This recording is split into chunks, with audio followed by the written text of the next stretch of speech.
쨍그랑 그릇 깨지는 소리가 정적을 갈랐습니다. 빨간 밥알과 나물들이 하얀 타일 바닥에 흩어졌습니다. 은하는 바닥에 흩어진 밥을 손으로 주워 담기 시작했습니다. 손가락에 참기름이 묻고 나물이 손톱 사이에 끼었습니다. 죄송해요. 죄송해요. 저 지금 치울게요. 제발, 제발 집사님한테 말하지 마세요. 제발요. 은하는 울면서 엎어진 밥그릇을 치웠고 돕고 영은 그 자리에 멈춰 서 있었습니다. 밤 9시 강남의 한 저택은 깊은 침묵에 잠겨 있었습니다. 이곳은 대한민국 최대 연예기획사 스타엔터테인먼트의 대표 곡고영의 집이었습니다. 지상 3층, 지하 1층 규모의 이 저택은 마치 미술관처럼 고요했습니다. 값비싼 그림들이 벽을 장식했고 이탈리아산 대리석 바닥은 거울처럼 반짝였습니다. 하지만 생기가 없었습니다. 집주인은 혼자였고 그의 아내는 10년 전 세상을 떠났습니다. 저택의 지하 1층에는 간이 주방이 있었습니다. 간이 주방이어도 규모가 커서 냉장고와 냉동고, 10인용 식탁이 들어차 있는 곳이었습니다. 낮에는 직원들의 활동 공간이지만 밤이 되면 그 누구도 들어오지 않는 공간이 되었습니다. 그런데 오늘 밤 그 주방 한 구석에서 작은 숨소리가 들렸습니다. 10살 소녀 정은아는 대형 냉장고 옆 틈새에 몸을 숨기고 있었습니다. 심장이 터질 듯 뛰고 손바닥에는 식은땀이 흥건했습니다. 그녀는 입술을 깨물며 이 집의 총괄 매니저인 서하영 집사의 발소리가 점점 멀어지기를 기도했습니다. 제발, 제발 지나가 주세요. 정은아는 이 집에서 일하는 가정부 이현지의 딸이었습니다. 이현지는 원래 저녁 7시 전에 퇴근을 했습니다. 하지만 어제 병원에 다녀오느라 일을 다 못하고 가서 오늘 시간을 마저 채워야 했습니다. 저녁 시간이지만 은지의 어머니는 아직 일을 하고 있었고 은하는 어머니가 일하는 동안 지하에 있는 직원 휴게실에서 책을 읽으며 기다려야 했습니다. 하지만 배고픔은 은하가 집에 갈 때까지 기다려주지 않았습니다. 점심시간에 어머니가 직원 식사를 나눠주었지만 은하는 절반만 먹고 나머지는 어머니에게 돌려드렸습니다. 어머니가 몸이 아프시기 때문에 자기보다 더 잘 드셔야 한다고 생각했습니다. 저녁 7시 휴게실에 앉아있던 은하의 배에서 꼬르륵 소리가 났습니다. 그 순간 어디선가 맛있는 냄새가 났습니다. 바로 옆 간이 주방에서 나는 냄새였습니다. 참기름과 나물, 따뜻한 밥 냄새가 났습니다. 원래라면 직원인 이현지도 같이 식사를 해야 하지만 오늘만 야간 근무를 하는 거라며 집사 서하영은 저녁을 준비해주지 않았습니다. 은하는 절대 주방에 들어가면 안 된다고 서하영 집사님이 보시면 큰일 난다던 어머니의 말을 기억하고 침만 삼켰습니다. 직원들이 식사를 마치고 나가자 주방이 조용해졌습니다. 은하는 매일 밤 9시가 넘으면 서하영 집사가 다시 내려와서 음식물을 버린다는 말을 기억해냈습니다. 어차피 그냥 버려질 거잖아. 은하는 휴게실에서 슬그머니 나와 주방문을 살짝 열었습니다. 식탁 위에는 접시가 올려진 대접이 하나 놓여 있었습니다. 다가가서 접시를 들춰보니 나물 비빔밥이었습니다.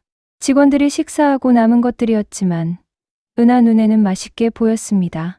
그 순간 복도에서 발소리가 들렸습니다. 굽 높은 구두 소리. 바로 서하영 집사였습니다. 은하는 재빨리 냉장고 옆으로 몸을 숨겼습니다. 심장 소리가 너무 커서 들킬 것만 같았습니다. 다행히 발소리는 복도를 지나 멀어졌습니다. 소리가 한참 동안 나지 않자 은하는 조심스럽게 나와 그릇을 들어 올렸습니다. 이미 섞여 있는 음식이었지만 상관없었습니다. 냄새만으로도 입안에 침이 고였습니다. 막 첫 숟가락을 뜨려는 순간이었습니다. 거기 누구냐? 낮고 무거운 남자 목소리가 주방에 울려 퍼졌습니다. 은하는 얼어붙었습니다. 손에 쥔 그릇이 미끄러져 바닥에 떨어졌습니다.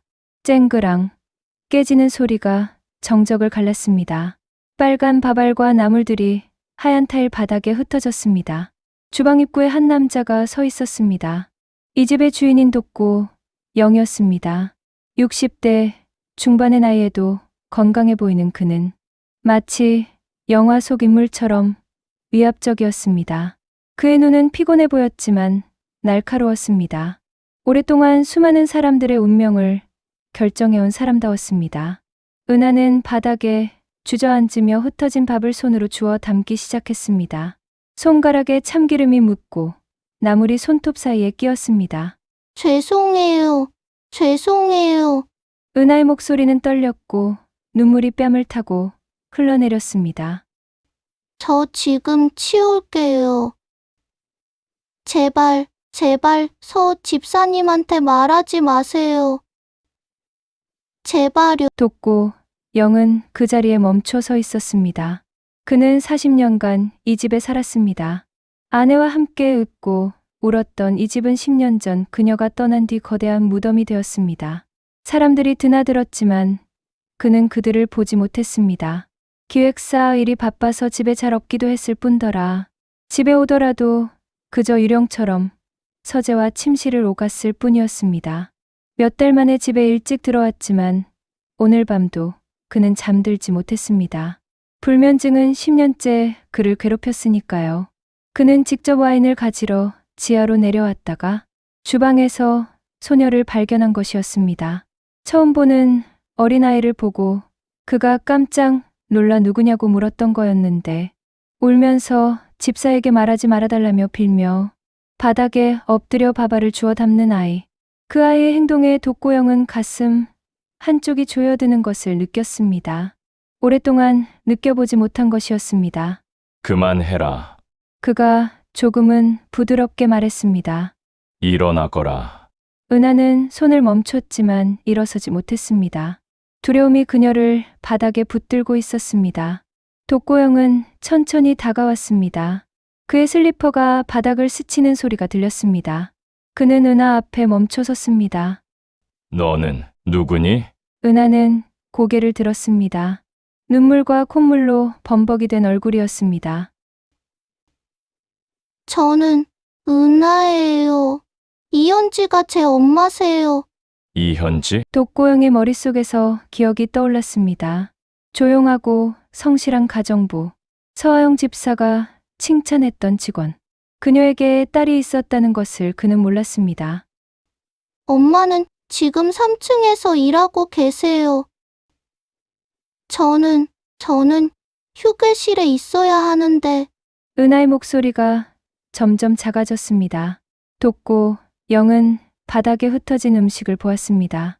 그릇 파편들 사이로 마물과 밥알이 뒤섞여 있었습니다. 그리고 아이의 앙상한 손목을 보았습니다. 분홍색 티셔츠에 소매 끝이 낡아 있었고 청바지는 무릎이 해졌습니다. 배가 고팠구나. 그 말에 은하는 고개를 끄덕였습니다. 죄송해요. 돋고 영은 길게 숨을 내쉬었습니다. 그리고 돌아서서 개수대로 갔습니다. 행주를 적셔 다시 은하에게로 왔습니다. 일어나거라. 내가 치울 테니.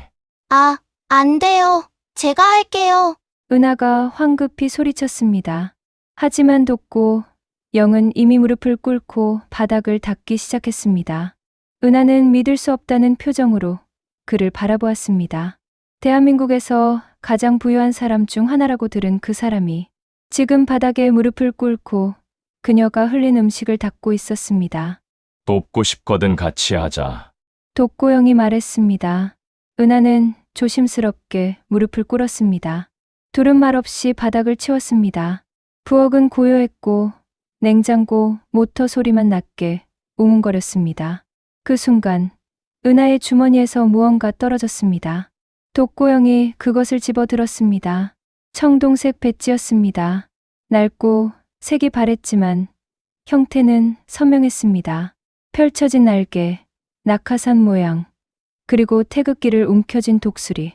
대한민국 공수부대의 상징, 6.25 전쟁 용사에게만 주어지는 패러윈 배지였습니다.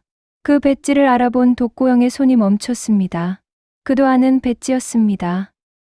이건 어디서 났느냐? 은하는 배지를 보았습니다. 그리고 처음과 달리 자부심이 찬 얼굴로 대답했습니다. 증조할 아버지, 거예요. 독고영은 천천히 배지를 은하에게 돌려주었습니다. 독고영의 아버지도 군인이었습니다. 전쟁이 끝난 뒤 평생 그 이야기를 하지 않았던 사람. 독고영이 15살 때 세상을 떠나셨지만 서재 서랍 깊숙한 곳에 이와 똑같은 배지가 보관되어 있었습니다. 한 번도 꺼내본 적 없지만 그 무게만큼은 알고 있었습니다. 너의 증조할아버지가 6.25 영웅이셨구나. 은하는 바닥에 앉은 채 배지를 받아들었습니다. 배지를 만지는 그녀의 눈빛이 달라졌습니다. 엄마가 그러셨어요. 증조할 아버지는 영웅이셨대요. 은하의 목소리는 여전히 작았지만 떨림이 없었습니다. 1950년에 전쟁이 났을 때 증조할아버지는 22살이었는데 공수부대에 지원하셨대요. 비행기에서 뛰어내리는 거, 낙하산 타고. 독고영은 고개를 끄덕였습니다. 그는 말없이 은하 옆에 앉았습니다. 차가운 타일 바닥이 가운을 통해 전해졌지만 개의치 않았습니다. 계속해봐라. 엄마, 말로는요. 증조할아버지 부대가 적들한테 포위됐대요. 산 위에서요. 그때 증조할아버지가 혼자 뛰어나가셨대요. 총알이 날아오는데도요. 동료들이 도망갈 수 있게요. 독고 영의 턱이 굳어졌습니다. 그래서 돌아가셨어요. 은하의 목소리가 잠겼습니다. 22살이에요. 엄마보다도 어렸을 때요. 근데 엄마가 그러셨어요. 증조할아버지 덕분에 12명이 살았대요. 그 사람들 중 한 분이 나중에 우리 증조할머니를 찾아와서 이 배지를 드렸대요. 그리고 말씀하셨대요. 아드님께 전해주십시오. 당신 아버지는 우리를 구하셨습니다라고. 증조할머니가 할아버지에게 주셨고 그걸 또 엄마가 받아서 저한테 주셨어요. 엄마가 그러셨어요. 은하야, 우리는 도망치는 사람들이 아니야. 우리는 남을 돕는 사람들이야. 무서울 때 이걸 만지면서 증조할아버지를 기억해라고. 독고영은 아무 말도 하지 않았습니다. 그는 수십 년간 비즈니스 세계에서 살아왔습니다. 숫자와 계약서, 이익과 손실만을 따졌습니다. 사람을 볼 때도 그들의 가치를 계산했습니다. 이 사람은 회사에 얼마의 이익을 가져다 줄까? 저 사람은 믿을 만한가? 배신할 가능성은 몇 %인가? 하지만 지금 눈앞에 이 아이는 계산할 수 없는 존재였습니다. 22살에 목숨을 바친 낙하산병의 후손. 그 핏줄을 이어받은 소녀가 지금 배고픔을 참지 못해 버릴 음식을 먹으려 하고 있었습니다. 독고영, 자신의 집에서 가장 먼저 수치심이 밀려왔습니다. 그리고 그 뒤를 이어 분노가 따라왔습니다. 자신에게 향한 분노였습니다. 일어나거라. 독고영이 일어서며 말했습니다. 어디 가세요? 은하가 겁먹은 목소리로 물었습니다. 앉아 있어라. 저기. 독고영은 식탁을 가리켰습니다. 은하는 천천히 일어나 의자에 걸터 앉았습니다. 엉덩이에 절반만 걸친 채 언제든 도망칠 준비가 된 자세였습니다. 독고영은 대형 냉장고 문을 열었습니다. 선반마다 음식이 빼곡했습니다. 수입과일, 유기농 채소, 포장된 고기, 각종 반찬들. 독고영은 먹지 않아서 직원 냉장고로 옮겨온 음식들이었습니다. 독고영의 냉장고는 매일 새 것이 채워지고 오래된 것은 버려졌습니다. 그는 중간 선반에서 도시락을 꺼냈습니다. 오늘 아침 주방장이 준비한 것이었습니다. 잡채, 달걀말이, 불고기, 그리고 하얀 쌀밥. 독고영은 점심에 회의가 있어서 먹지 못했습니다.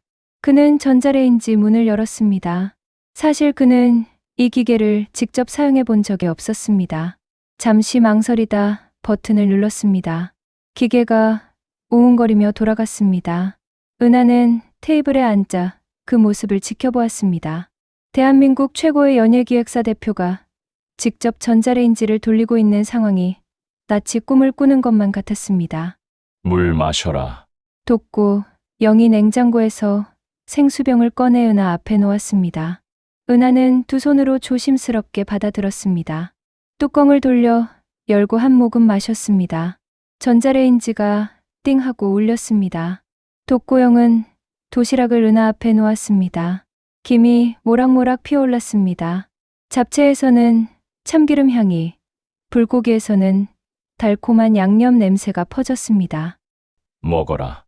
하지만 먹으라고 했다. 독고영의 목소리는 명령조였지만 그 안에 뭔지 모를 따뜻함이 느껴졌습니다. 은하는 떨리는 손으로 숟가락을 들었습니다. 먼저 밥을 한 숟가락 떴습니다. 따뜻한 밥은 부드러웠습니다. 은하는 천천히 씹었습니다. 그리고 다음 숟가락을 뜨기 시작했습니다. 처음에는 조심스러웠지만 배고픔은 예의를 삼켜버렸습니다. 은하는 점점 빠르게 먹기 시작했습니다. 하지만 흘리지도 소리내지도 않았습니다. 어머니가 가르쳐준 대로 조용히 단정하게 먹었습니다. 독고영은 그 모습을 지켜보았습니다. 아이가 음식을 먹는 속도로 그녀의 삶을 읽을 수 있었습니다. 3분도 안 되어 용기가 비었습니다. 은하는 숟가락을 내려놓았습니다. 그리고 두 손을 무릎 위에 가지런히 모으고 고개를 숙였습니다. 감사합니다. 목소리가 떨렸습니다. 독고영은 은하 맞은편에 앉았습니다. 식탁 위에서 둘은 마주 보았습니다. 주방의 형광등, 불빛이 은하의 창백한 얼굴을 비췄습니다. 이제 내게 말해봐라. 독고영이 입을 열었습니다. 왜 네가 여기 있는지, 왜 버리려는 음식을 먹으려 했는지, 그리고 네 어머니는 왜 너를 제대로 먹이지 못하는지. 은하의 얼굴이 굳어졌습니다. 엄마는 잘못 없어요. 너의 어머니는 내 집에서 일하고 월급을 받는다. 그런데 넌 왜 굶주리고 있느냐? 이유를 말해봐. 은하는 입술을 깨물었습니다. 어머니가 그토록 감추려 했던 것들, 절대 남에게 말하지 말라던 것들. 하지만 독고영의 눈빛은 피할 수 없었습니다.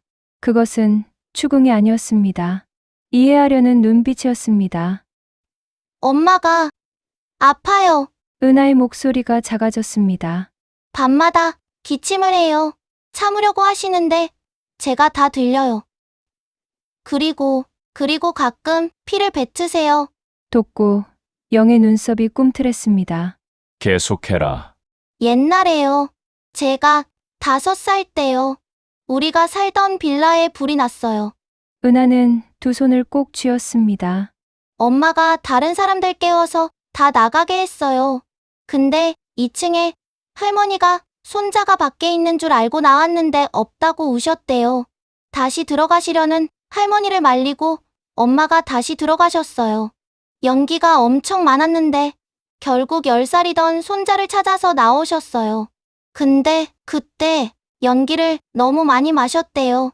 독고 영은 숨을 깊게 들이쉬었습니다. 그래서 폐가? 의사 선생님이 그러셨대요.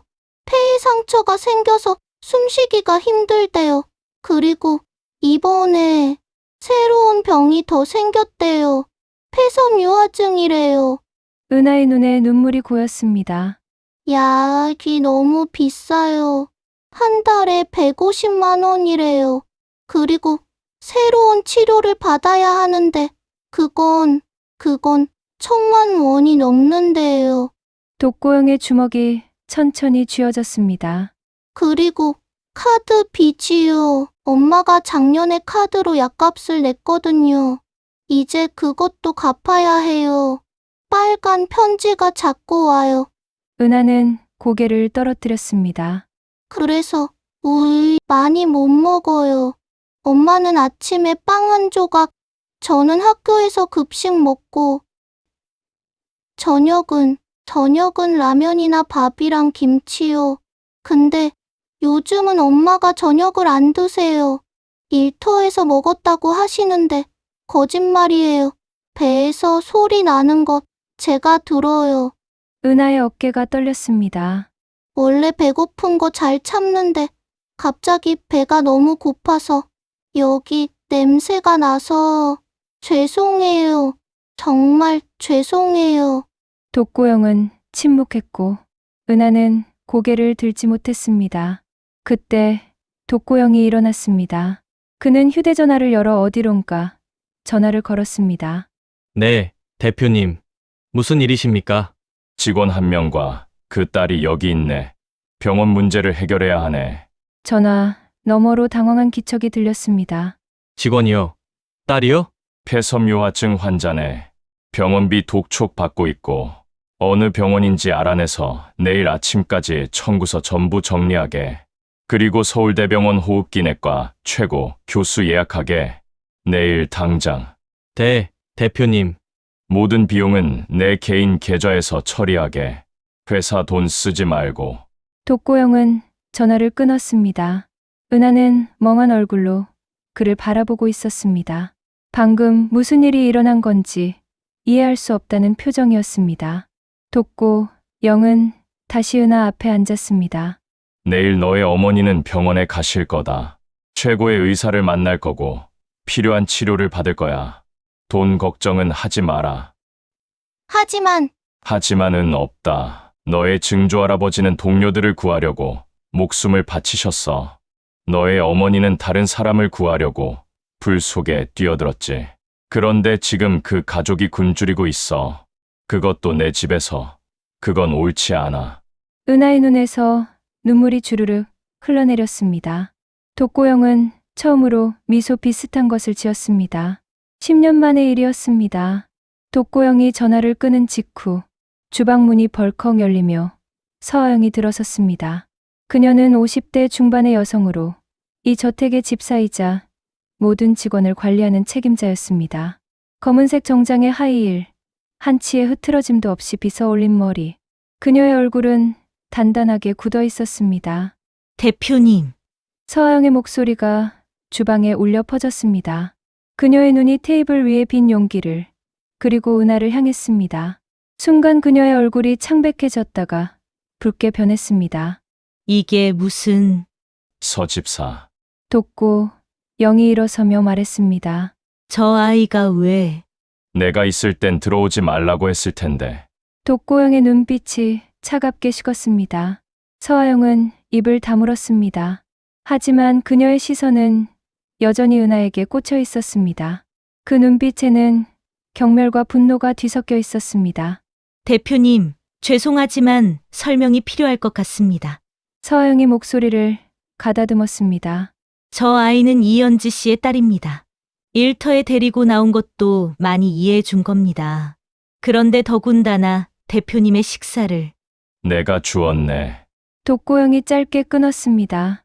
서아영의 눈이 커졌습니다. 이 아이가 배고파서 내가 음식을 주었다는 말일세. 문제라도 되나? 서아영의 입술이 가늘게 떨렸습니다. 그녀는 10년간 이 집을 완벽하게 통제해왔습니다. 모든 것이 그녀의 규칙대로 돌아갔습니다. 직원들은 그녀를 두려워했고 독고영은 아무것도 묻지 않았습니다. 그런데 지금 그 균형이 흔들리고 있었습니다. 대표님, 규칙은 규칙입니다. 만약 이번 일을 그냥 넘어가신다면 다른 직원들도... 다른 직원들도 뭔가? 독고영이 한 걸음 다가섰습니다. 배고프면 먹어야 하지 않겠나? 하지만 이건 선례가... 서집사. 독고영의 목소리에 얼음이 섞였습니다. 이 아이의 어머니, 이현지 씨는 몇 년이나 여기서 일했나? 3년입니다. 그 3년 동안 문제가 있었나? 아니요. 하지만... 그럼 됐네. 나가보게. 나는 이 아이 어머니와 이야기할 것이 있네. 서아영의 얼굴이 창백해졌습니다. 그녀는 독고영의 눈을 피해 은하를 한 번 더 쏘아보고는 돌아섰습니다. 문이 닫히는 소리가 주방에 메아리쳤습니다. 은하는 의자에 움츠러들어 앉아 있었습니다. 무섭지? 은하는 고개를 끄덕였습니다. 집 항상 무서워요. 엄마한테도 항상 화내세요. 그래. 엄마가 조금만 늦어도 혼내세요. 청소가 조금만 안 되어 있어도 엄마를 따로 불러요. 우리 엄마 정말 깔끔한 사람이거든요. 엄마가 집에 오면 울어요. 제가 들었어요. 독고영의 턱에 힘이 들어갔습니다. 그는 10년간 이 집을 서아영에게 맡겼습니다.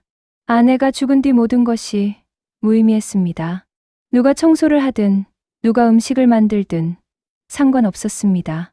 그저 회사 일만 했고 집은 잠을 자러 오는 곳일 뿐이었습니다. 하지만 그 무관심 속에서 무슨 일이 벌어지고 있었는지 그는 전혀 몰랐습니다. 그때 복도에서 다급한 발소리가 들렸습니다. 주방문이 다시 열리고 현지가 들어왔습니다. 가정부 유니폼을 입고 있었고 머리는 단정하게 뒤로 묶여 있었습니다. 그녀는 숨을 헐떡이며 주방으로 뛰어들어왔습니다. 대표님, 현지의 목소리는 떨렸습니다. 죄송합니다. 죄송합니다. 은하가 실수를. 그녀는 독고영과 은하 사이를 번갈아 보았습니다. 테이블 위에 빈 용기가 보며 그녀의 얼굴이 사색이 되었습니다. 은하야, 현지가 딸에게로 달려갔습니다. 뭘 한 거야? 여기 왜 있어? 휴게실에 있으라고 했잖아. 엄마, 은하의 눈에 눈물이 고였습니다. 현지는 은하를 끌어안았습니다. 그리고 독고영에게 고개를 숙였습니다. 대표님, 정말 죄송합니다. 제가 아이를 제대로 못 봐서 무엇이든 변상하겠습니다. 제발 경찰은. 이현지 씨, 독고영이 그녀의 말을 끊었습니다. 일어나시게. 대표님, 일어나라고 했네. 현지는 떨리는 다리에 힘을 주고 천천히 일어섰습니다.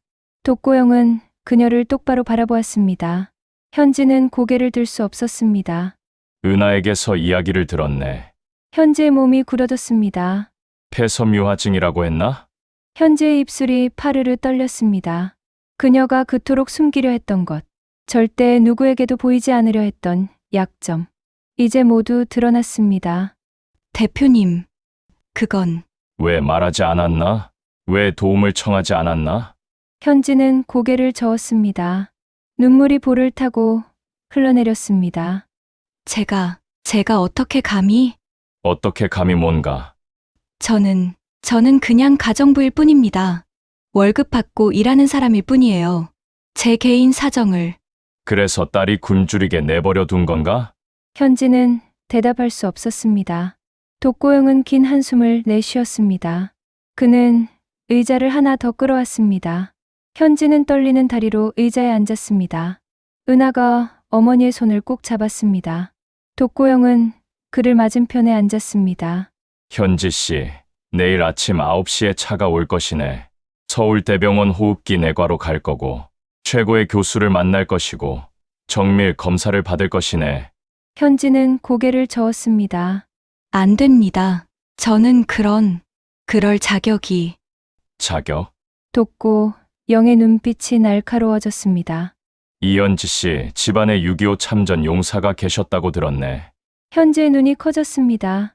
은하가 증조할아버지 이야기를 했다는 것을 깨달았습니다. 낙하산 부대, 동료들을 구하려다 전사하셨다고. 네, 저도 아버지께 전해 들었습니다. 그리고 현지 씨는 화재 현장에 다시 뛰어들어가 아이를 구했다고.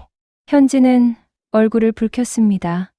그건 그냥이 아니네. 현지 씨 가족은 남을 돕는 사람들이네. 위험에도 뛰어드는 사람들이야.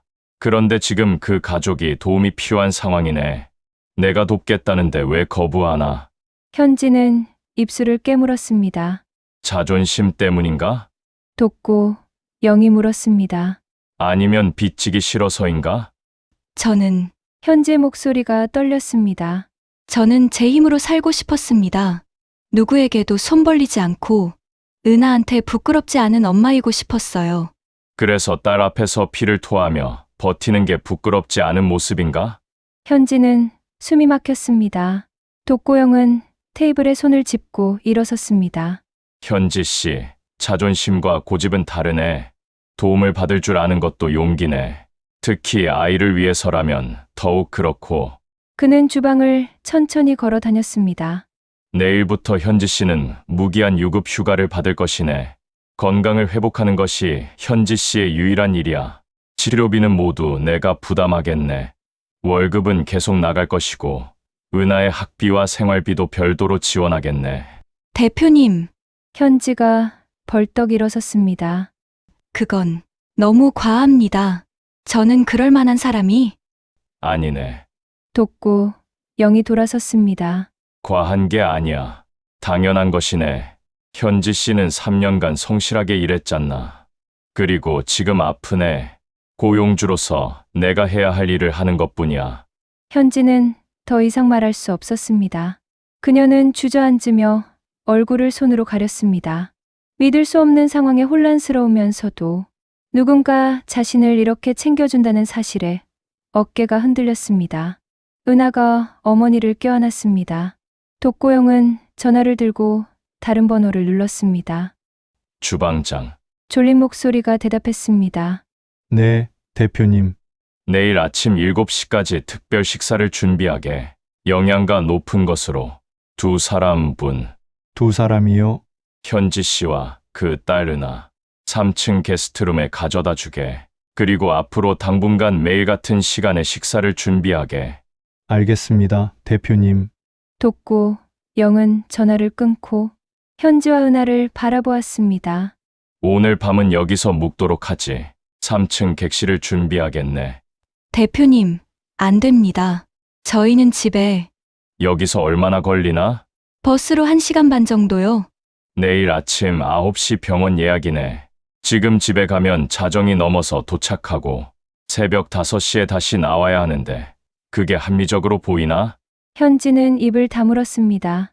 3층으로 가지. 독고 영은 주방 문을 열었습니다. 내가 직접 안내하겠네. 현지와 은하는 서로를 바라보다가 천천히 일어섰습니다. 독고영이 앞장서서 걸었습니다.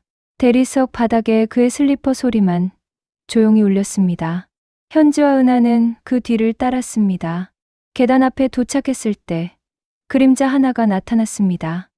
서아영이었습니다. 그녀는 2층 복도 끝에 서 있었습니다.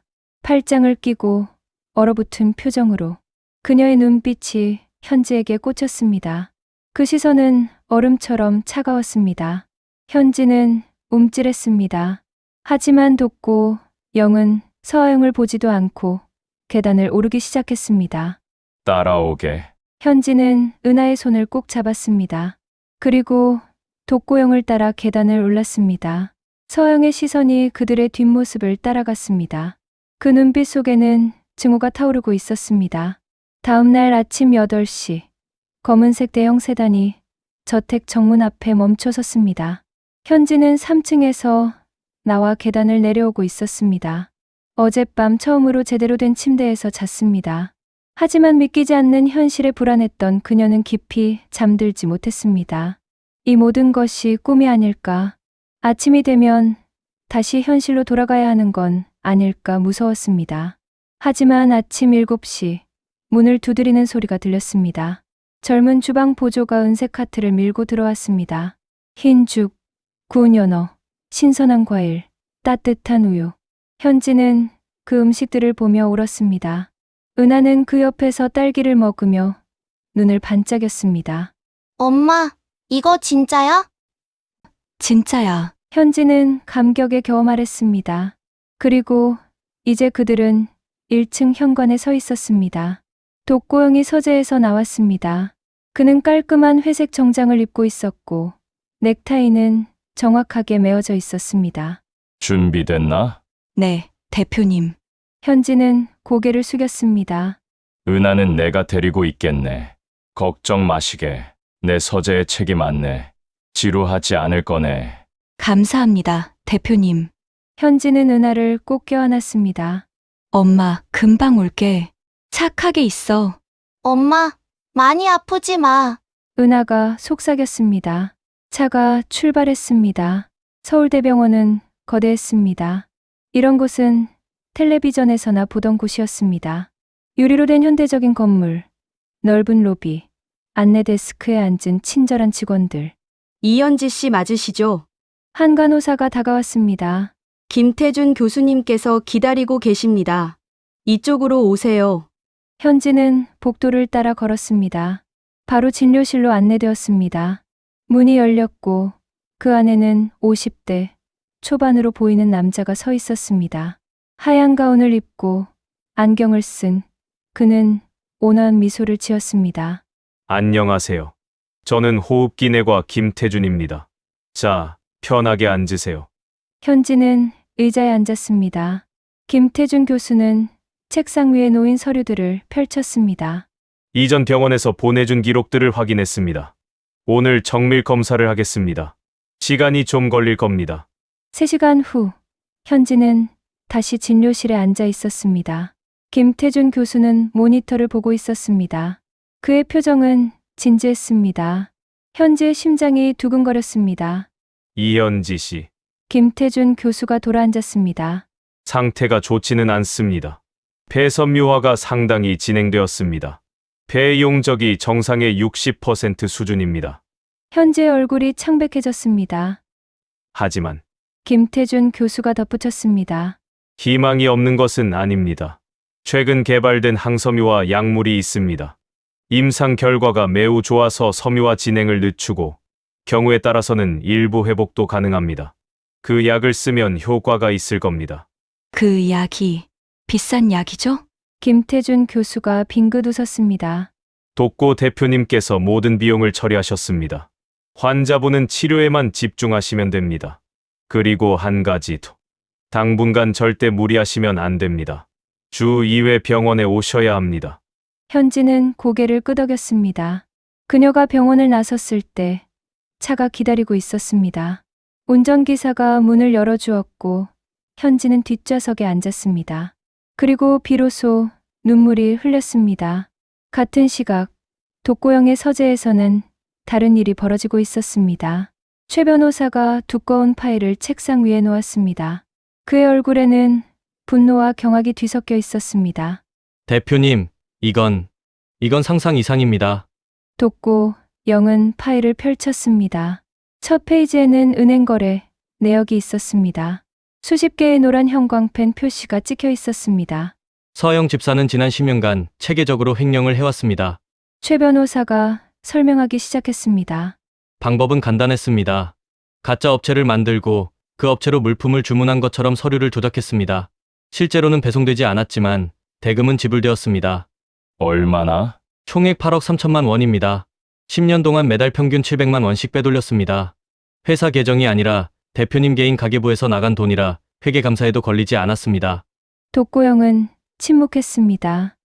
8억. 그에게는 큰 금액이 아니었습니다. 하지만 배신의 무게는 달랐습니다. 더 있습니다. 최 변호사가 다른 서류를 꺼냈습니다. 직원급여 조작입니다. 파트타임 직원들의 근무 시간을 부풀렸습니다. 실제로는 하루 4시간 일한 사람을 8시간으로 기록했습니다. 그리고 차액을 가로챘습니다. 직원들은 몰랐나? 대부분 외국인 노동자들이었습니다. 한국어가 서툴고 근로 기준을 잘 몰랐습니다. 서하영은 그들을 위협했습니다. 시끄럽게 굴면 해고한다. 이민국에 신고한다는 식으로. 독고 영의 주먹이 쥐어졌습니다. 이현지 씨는? 현지 씨는 특별한 표적이었습니다. 최 변호사가 또 다른 문서를 펼쳤습니다. 현지 씨의 근무 기록입니다. 매달 초과 근무 시간이 80시간이 넘습니다. 하지만 초과 수당은 한 푼도 지급되지 않았습니다. 서하영은 아픈데도 일할 수 있게 해준 것만으로도 감사해야 한다며 현지 씨를 압박했습니다. 독고 영의 눈빛이 차갑게 식었습니다. 그 여자가 지금 어디 있나? 2층 집무실에 있습니다. 제가 부르겠습니다. 바로 부르게. 곧 서하영이 서재문을 열고 들어왔습니다. 그녀는 여전히 완벽한 정장 차림이었습니다. 머리 한 올을 틀어짐 없이 빗어 올려져 있었고 메이크업은 완벽했습니다. 하지만 그녀의 눈빛에는 불안이 스쳐 지나갔습니다. 대표님, 부르셨습니까? 앉게. 독고 영은 책상 맞은편 의자를 가리켰습니다. 서하영은 등을 굳게 펴고 무릎을 모은 완벽한 자세로 앉았습니다. 하지만 그녀는 책상 위의 파일을 보는 순간 그녀의 얼굴이 굳었습니다. 서 집사. 독고영이 파일을 밀었습니다. 이게 뭔가? 서하영은 파일 첫 장에 있는 은행 거래 내역을 보는 순간 얼굴에서 피가 빠져나가는 듯 했습니다. 대표님, 이건 프레스티지 홈 솔루션. 서 실장 명의로 만들어진 유령 회사더군. 독고 영의 목소리는 얼음처럼 차갑했습니다. 10년간 8억 원을 빼돌렸고 내 집에서 내 돈으로 내 신뢰를 이용해서. 서하영의 입술이 파르르 떨렸습니다. 대표님, 오해이십니다. 그건 오해? 돕고 영이 다른 서류를 꺼냈습니다. 직원 급여 조작, 초과 근무 수당 착복, 외국인 노동자 협박. 이것도 오해인가? 서하영은 대답할 수 없었습니다. 그녀의 손이 떨렸습니다. 현지 씨에게는 3년간 초과 수당을 단 한 푼도 주지 않았더군. 돕고 영이 일어섰습니다. 병든 여자를, 어린 딸을 키우는 여자를 착취했어. 그 여자가 배고픈 딸을 두고 밤늦게까지 일하는 동안 서 집사는 내 돈을 빼돌렸고. 대표님, 제발. 서하영이 일어서려 했습니다. 앉아. 서하영은 다시 주저앉았습니다. 두 가지 선택지가 있네. 돕고 영이 말했습니다. 첫째, 내가 경찰에 신고하고 검찰에 고소하는 거. 횡령죄, 사기죄, 근로기준법 위반. 서 실장은 최소 5년은 감옥에 가게 될 거네. 서하영의 얼굴이 사색이 되었습니다. 둘째, 지금 당장 모든 것을 토해내는 거. 빼돌린 돈 전액 반환, 직원들에게 미지급 수당 전액 지급, 그리고 사직서. 대표님, 서하영이 애원했습니다. 제 인생이 서 집사의 인생? 돕고 영이 비웃었습니다. 현지 씨의 인생은 생각해봤나? 그 여자 딸의 인생은? 서 실장이 착취한 그 직원들의 인생은? 서하영은 고개를 떨어뜨렸습니다. 1시간 주겠네. 변호사 사무실에 가서 서류에 서명하게. 그리고 짐을 싸서 나가게. 다시는 내 앞에 나타나지 마. 돕고 영은 돌아섰습니다. 나가게. 서하영은 비틀거리며 일어섰습니다. 그녀의 완벽했던 자세는 무너졌습니다.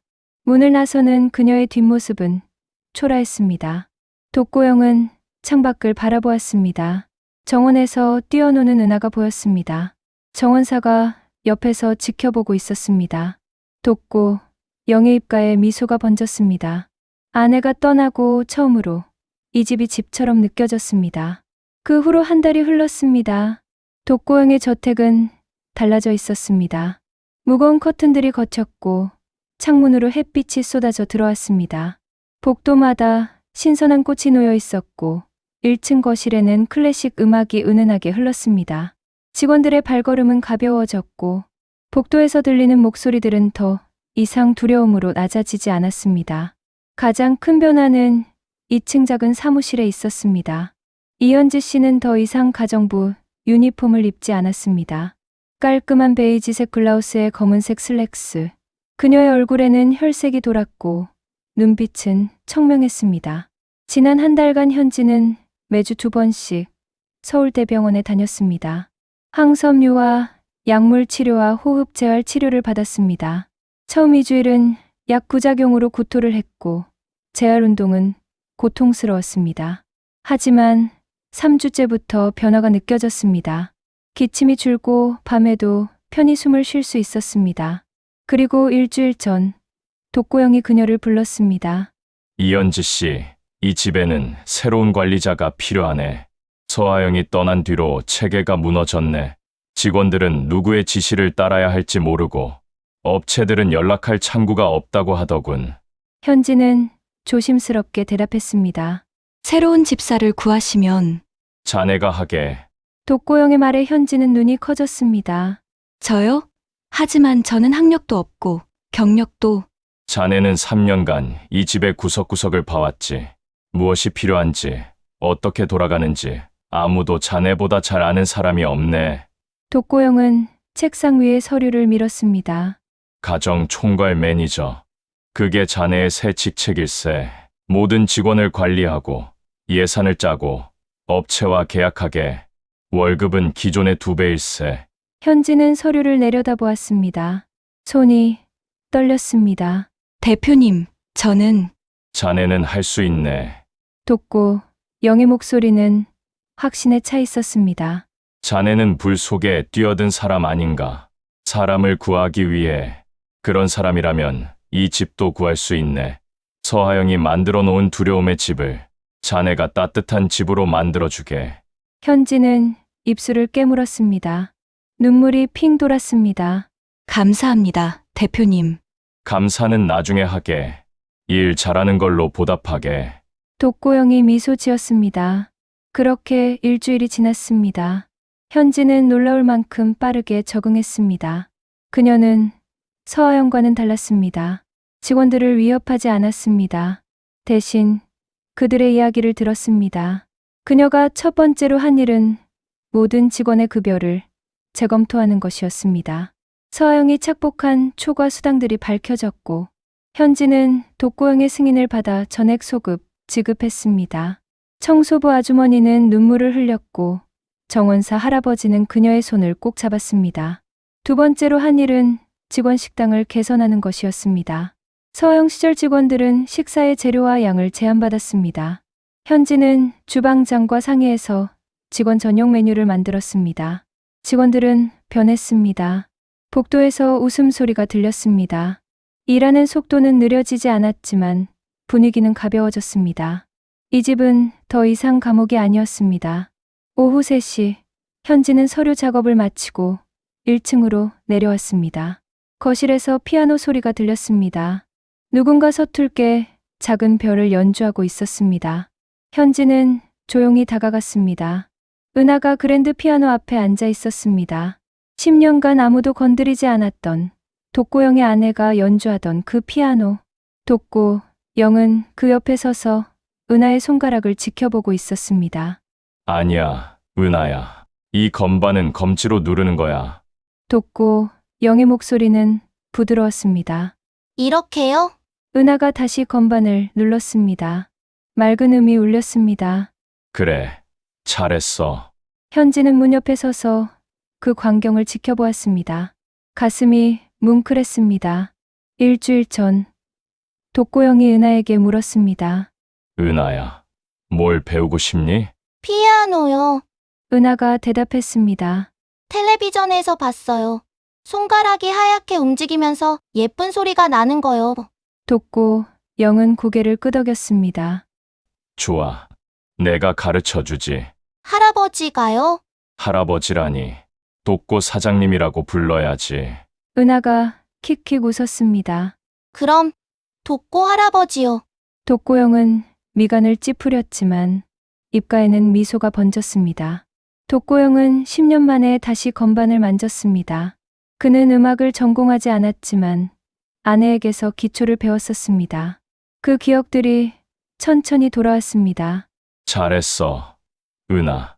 오늘은 여기까지 하자. 독고영이 피아노 뚜껑을 닫았습니다. 은하는 주머니에서 무언가를 꺼냈습니다. 페로잉 배지였습니다. 그녀는 그것을 닫고 있었습니다. 할아버지, 이거 봐요. 더 반짝반짝해졌어요. 독고영은 배지를 받아들었습니다. 은하가 열심히 닦은 덕분에 청동빛이 살아났습니다. 독수리의 날개가 햇빛에 반짝였습니다. 네 증조 할아버지께서 자랑스러워 하실 거야. 독고영이 배지를 돌려주었습니다. 엄마가 그러셨어요. 증조 할아버지는 용감했대요. 저도 용감한 사람이 될 거예요. 넌 이미 용감해. 그때 현지가 다가왔습니다. 은하야, 숙제는 다 했니? 아, 깜빡했. 은하가 손으로 입을 막았습니다. 지금 할게요. 그녀는 계단을 뛰어 올라갔습니다. 독고영과 현지는 그 모습을 지켜보았습니다. 대표님, 어제 검사 결과가 나왔는데 폐기능이 70%까지 회복했대요. 다행일세. 대표님 덕분입니다. 대표님께 어떻게 보답해야 할지. 보답은 필요 없네. 독고영이 거실을 둘러보았습니다. 현지 씨가 이 집을 바꿔놓았잖아. 그게 최고의 보답일세. 현지는 고개를 숙였습니다. 저녁 7시 식당에 불이 켜졌습니다. 독고영은 오랜만에 식탁 끝이 아닌 중앙에 앉았습니다. 그의 맞은편에는 현지가, 옆에는 은하가 앉아 있었습니다. 잘 먹겠습니다. 은하가 두 손을 모았습니다. 독고영은 그 모습을 보며 미소 지었습니다. 그간 그는 혼자 먹었습니다. TV를 보거나 서류를 보면서 기계적으로 음식을 입에 넣었습니다. 하지만 지금은 달랐습니다. 은하가 갈비를 집어먹으며 눈을 반짝였습니다. 현지가 은하에게 나물을 더 먹으라며 접시에 담아주었습니다. 대화가 오갔습니다. 할아버지, 오늘 본 책에서요. 은하가 신나게 이야기를 시작했습니다. 독고영은 그 이야기를 들었습니다. 식사가 끝난 뒤 독고영은 창가에 서서 정원을 바라보았습니다. 정원의 나무들이 바람에 흔들렸습니다. 그는 문득 아내 수연을 떠올렸습니다. 10년 전 아내가 이 자리에 서서 말했습니다. 여보, 이 집은 너무 커요. 우리 둘이 살기엔 그럼 어떻게 하지? 사람들로 채워야죠. 웃음소리가 가득하게. 수연은 그렇게 말했고 석 달 뒤 세상을 떠났습니다. 독고영은 그 약속을 지키지 못했습니다. 대신 집을 침묵과 어둠이 가득한 무덤으로 만들었습니다. 하지만 지금 10년이 지나서 그는 그 약속을 지키고 있었습니다. 뒤에서 은하의 웃음소리가 들렸습니다. 독고영의 입가에 미소가 번졌습니다. 수연, 이제 약속을 지켰소. 그가 창문에 비친 자신의 모습에게 속삭였습니다. 며칠 뒤 독고영은 서재에서 전화를 받았습니다. 캘리포니아에서 사는 그의 아들 민준에게서 온 전화였습니다. 아버지, 고모에게 소식 들었어요. 집에 변화가 많다고요? 그래, 많이 달라졌지. 좋은 사람들을 만났어. 아주 좋은 사람들을. 아버지, 목소리가 달라졌어요. 예전보다 밝은 것 같아요. 민준의 목소리에는 안도감이 묻어났습니다. 크리스마스에 서연이 데리고 갈게요. 할아버지 댁에서 보내고 싶대요. 서연은 독고영의 손녀였습니다. 13살. 5년간 한 번도 한국에 오지 않았습니다. 그래라. 기다리고 있으마. 그는 창밖을 내다보았습니다. 정원사가 낙엽을 모으고 있었고 은하는 그 낙엽 더미에 뛰어들었습니다. 웃음소리가 창문을 통해 들려왔습니다. 독고영은 생각했습니다. 한 달 전만 해도 이 집은 죽어 있었습니다. 그리고 그 자신도 죽어 있었습니다. 살아있되 살아있지 않은, 호흡은 하되 숨 쉬지 않는 그런 존재였습니다. 하지만 한 아이를 만났고 그 배고픈 아이는 주방에서 음식을 훔치다가 들켰습니다. 그리고 그 작은 사건이 모든 것을 바꿨습니다. 독고영은 책상 서랍을 열었습니다. 깊숙한 곳에서 낡은 상자를 꺼냈습니다. 그 안에는 그의 아버지가 받으셨던 청동 배지가 있었습니다. 은하가 갖고 있는 것과 똑같았습니다. 그는 배지를 손에 쥐었습니다. 아버지. 아버지가 지키려 했던 것들이 지금도 남아 있습니다. 전쟁터에서 싸운 것은 나라를 위한 것이지만 동시에 사람을 위한 것이었습니다.